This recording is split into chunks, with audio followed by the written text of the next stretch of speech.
Reproductive health से next देखे अपन other programme तो NFPIS क्या मतलब है, national family planning indemnity scheme.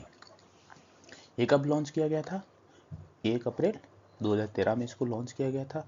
ठीक है, किसके अंडर में ये वर्क करता है? NRHM, national rural health mission के अंडर में ये वर्क करता है। प्लस इस अपन बात करें इस प्रोग्राम की तो मेन पर्पस इसका क्या था, इस स्कीम का, इस प्रोग्राम का फाइनेंशियल कंपेंसेशन प्रोवाइड करना।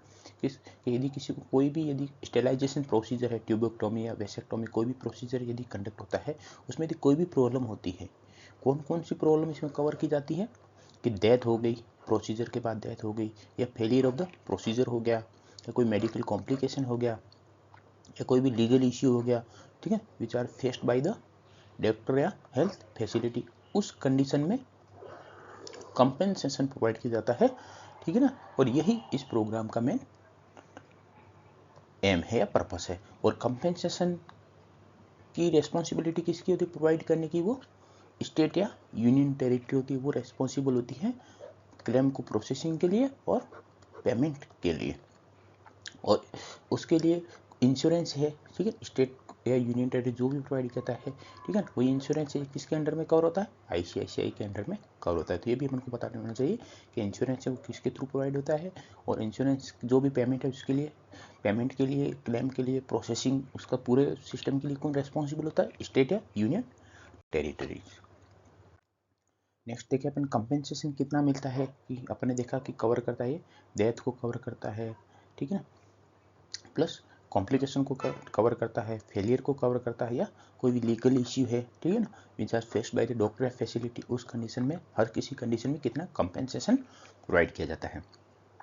ठीक है, तो अपन सबसे पहले बात करें डेथ एट द हॉस्पिटल के ड्यूरिंग प्रोसीजर, ठीक है, या जिस हॉस्पिटल में प्रोसीजर हुआ वहाँ पे डेथ हो जाए, या death with in the 7 days of the discharge, उस कंडीशन में 2 लाख का कंपेंसेशन प्रोवाइड किया जाता है पेशेंट को। ठीक, और डेथ आफ्टर द स्टेलाइजेशन के 8 to 30 डेज के अंदर अंदर डेथ हो जाए, उस कंडीशन में कितना कंपेंसेशन प्रोवाइड किया जाता है? 50,000। ठीक है, पेशेंट को ये कंपेंसेशन प्रोवाइड किया जाता है। कि ट्रीटमेंट ऑफ द कॉम्प्लिकेशन, के ट्रीटमेंट की वजह से कोई कॉम्प्लिकेशन हो गया है, ठीक है ना, उस कंडीशन में कॉम्प्लिकेशन को कि कॉम्प्लिकेशन के लिए मैनेज, उसको मैनेज करने के लिए जो कॉस्ट होती है, ठीक है ना, उसके लिए कितना उनको प्रोवाइड किया जाता है? फंड 25,000 फंड प्रोवाइड किया जाता है, कंपेंसेशन प्रोवाइड किया जाता है। यदि किसी कंडीशन में स्टेलाइजेशन प्रोसीजर हुआ, वो फेलियर हो गया, उसकी वजह से प्रेगनेंसी कंसीव हो गई, उस कंडीशन में कितना कंपेंसेशन प्रोवाइड किया जाता है? 30,000। यदि कोई डॉक्टर या हेल्थ फैसिलिटी कोई लीगल केस उसके ऊपर हो गया हो, उस कंडीशन में लीगल एक्सपेंसेस को कवर करने के लिए कितना कंपेंसेशन प्रोवाइड किया जाता है? 2 लाख पर केसेस। और एक ईयर में कितने केसेस को कवर कर सकते हैं? अप टू 4 केसेस पर ईयर इतना आप कवर कर सकते हैं for to cover the legal expenses. और एक केस के लिए कितना कंपेंसेशन मिलता है? 2 लाख पर केस कंपेंसेशन मिलता है। तो ये अपन को पता होना चाहिए कि कौन सी कंडीशन है वो इस प्रोग्राम के अंडर में कवर होती है, और हर कंडीशन के लिए कितना कंपेंसेशन प्रोवाइड किया जाता है, ये अपन को पता होना चाहिए। इस प्रोग्राम का गवर्नमेंट एम्प्लॉय है उसको क्या बेनिफिट मिल सकता है, ठीक, कोई स्टेलाइजेशन प्रोसीजर यदि कोई सेलेक्ट करता है, ठीक है, तो उसको क्या बेनिफिट मिल सकता है कि एम्प्लॉयज को अंडरगोइंग द स्टेलाइजेशन आफ्टर, यदि कोई गवर्नमेंट एम्प्लॉय है 2 बच्चों के बाद स्टेलाइजेशन प्रोसीजर को सेलेक्ट करता है तो उसको 2 इंक्रीमेंट मिलते हैं। और आफ्टर 3 चिल्ड्रन यदि कोई परमानेंट मेथड सेलेक्ट करता है, चूज करता है, तो उसको 1 इंक्रीमेंट मिलेगा। सेंट्रल गवर्नमेंट का कोई एम्प्लॉय है उस कंडीशन में, ठीक है ना, आफ्टर स्टेलाइजेशन 1 इंक्रीमेंट मिलता है। इसमें ये डिपेंड नहीं करता कि 2 बच्चे या 3 बच्चे, इस कंडीशन में डिपेंड नहीं करता।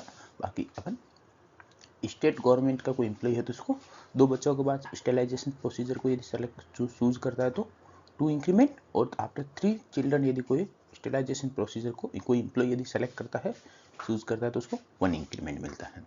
बस इसमें एक कंडीशन फुलफिल होनी चाहिए कि एम्प्लॉय की एज है वो लेस देन 50 ईयर से होनी चाहिए, और स्पाउस की एज है वो लेस देन 45 होनी चाहिए, ठीक है ना, during the procedure of the sterilisation.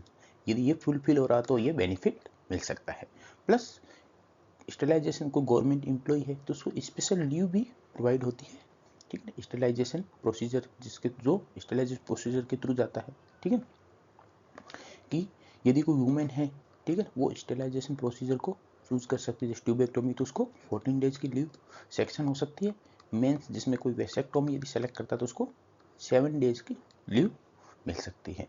यदि कोई, ठीक है ना, कोई भी मैटरनिटी लीव प्रोवाइड नहीं होती है आफ्टर द 3 चिल्ड्रन, ठीक है। इस कंडीशन में कोई भी टाइप की उसको लीव नहीं मिलती है।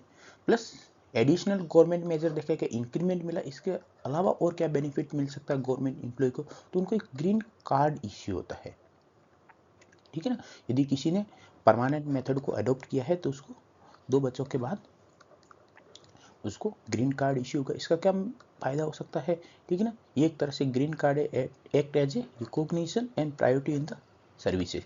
कोई भी हेल्थ केयर सर्विसेज है, ठीक है ना, उस कंडीशन में उसको हमेशा प्रायोरिटी मिलेगी। प्लस अपन बात करें कि जो भी स्टेट है बेस्ट परफॉर्मिंग स्टेट है, ठीक है, उनको एक रिवॉर्ड, कैश रिवॉर्ड मिलता है ताकि अपन फैमिली वेलफेयर एक्टिविटी उसको अपन प्रमोट कर सके।